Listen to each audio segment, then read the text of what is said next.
Okay, for those of you joining us for the 10 o'clock session, um, welcome. The Western Center for Social Impact and Innovation welcomes everybody to session 2 at today's Valuing Water Minicon. The Minicon is organized by the Western Center for Social Impact and Innovation and is part of the UN's World Water Day initiative. World Water Day is, of course, on Sunday. This session will explore environmental science and policy perspectives on water. Before we start our panel, though, I'd like to invite Dr. Nick Money to say a few words. Nick is a professor of biology at Miami, director of the Western Program for Individualized Studies, and an important contributor to the Western Center's work. He's an internationally renowned fungal biologist and the author of many books on science, most recently The Selfish Ape, Human Nature and Our Path to Extinction, which is perhaps a good fit for some of what we will explore in this panel. I hand it over to Nick for some brief comments. And if everybody could mute on the panel while Nick makes some comments. Thank you, Jackie. Yeah, I'm Nick Money, director of the Western Program and professor of biology. 2 minutes here. First of all, I wanted to say that I'm so proud of the work of my colleagues, Jackie Doherty and Billy Sims, and the brilliant students who staff the Western Center and have done so throughout the pandemic. This is obviously involved, it has involved a great deal of hard work. So yeah, we should all be very, very proud of them.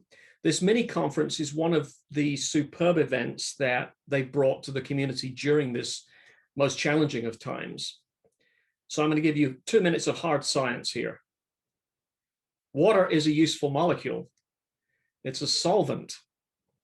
Without it, life is impossible, which is why this morning, at this very moment, 150 million miles from Oxford, Ohio, the Perseverance rover is trundling around our closest planet, Mars, looking for signs of life. And it's doing so in locations where ancient rivers and lakes may have existed before the red planet's atmosphere was stripped away.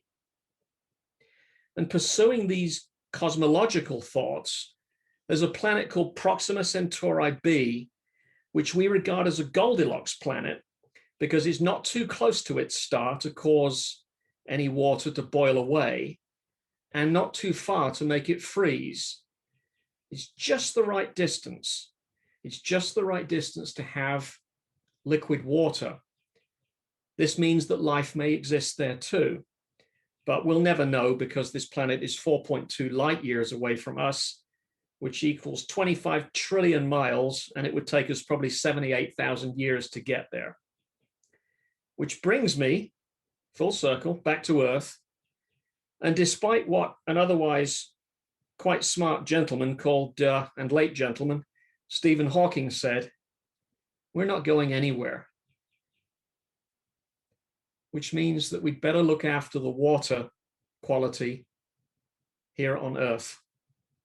So thank you, Jackie, for giving me a couple of minutes, and I look forward to the next series of presentations.